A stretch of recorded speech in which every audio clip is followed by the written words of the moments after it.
Maka dari itu biasakan di dalam hati untuk berniat yang baik-baik.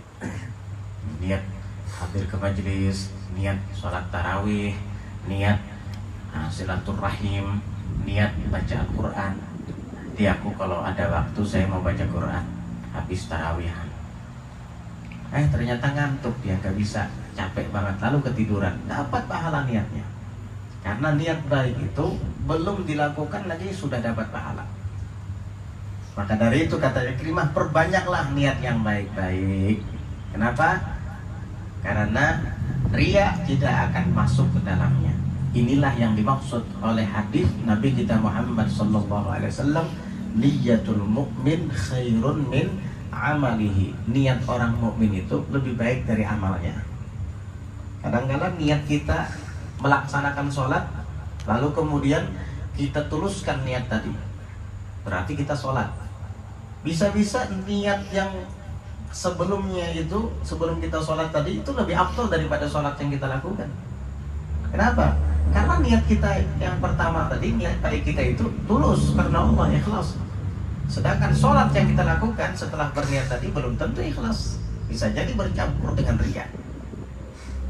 Paham? Jadi begitu. Makanya dulu ada badui sembahyang di Masjid Nabawi. Sayyidina Ali bin Abi Thalib melihat badui itu sembahyang dengan cepat, takbiratul ihram, rukuknya cepat, i'tidal sampai salam, cepat tapi tumanina, cuman kelihatan cepat. Akhirnya Sayyidina Ali mendatangi badui itu sambil memegang pentungan di tangannya. Kata Sayyidina Ali kepada si badui, "Wahai A'rabi, saya tadi memperhatikanmu sholat dan kamu melakukannya dengan cepat. Coba ulangi lagi sholatmu tadi." Si badui melihat Sayyidina Ali, badan besar, tubuh kekar, memegang pentungan lagi. "Ayo ulangi sholatmu lagi dengan tenang, gak usah terburu-buru kayak tadi." Takut badui ini. "Baik-baik, saya akan ulangi sholat saya." Takbirlah si badui ini, pelan, rukuk pelan, i'tidalnya juga santai, tenang, sampai salam.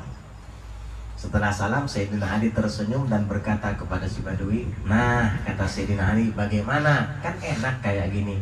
Ayo saya mau tanya, mana yang afdol? Sholat yang tadi kamu lakukan dengan cepat, atau yang sekarang ini kamu lakukan dengan tenang?" Dia bilang, "Saya jujur ya, wahai Ali, saya nggak mau bohong kepadamu. Kenapa? Sholat pertama yang saya lakukan dengan cepat tadi itu menurut saya lebih afdal daripada yang kedua ini." "Loh, kenapa? Tadi kamu yang pertama itu melakukannya dengan cepat. Sekarang justru kamu melakukannya dengan lambat, santai, tenang. Kok bisa yang pertama itu lebih afdal menurutmu daripada yang kedua?" Maka si badui menjelaskan, "Jujur ya, wahai Sayyidina Ali, waktu saya tadi pertama masuk masjid dan melakukan sholat yang pertama yang kamu lihat cepat tadi, itu saya sholatnya karena Allah, itu murni karena Allah, bukan karena apa-apa. Nah, terus yang sekarang ini saya melakukan sholat dengan lambat dan santai karena takut dengan pentungan yang ada di tanganmu itu." Akhirnya apa? Saya melakukannya tidak tulus karena Allah, tetapi karena takut pentungan. Kalau tidak pincul kepalanya. Subhanallah. Ini badui aja mengerti arti ikhlas. Jadi niat baik itu adalah ibadah yang murni dan tulus daripada riya. Jadi perbanyak niat baik. Karena niat baik itu dapat membuka pintu taufik, kata Habib Umar. Niat baik itu membuka pintu taufik, kata Sayyidil Habib Umar bin Habib. Jadi niat-niat yang baik di dalam hati membuka pintu taufik, sehingga orang yang di dalam hatinya banyak berniat baik, perbuatannya baik terus.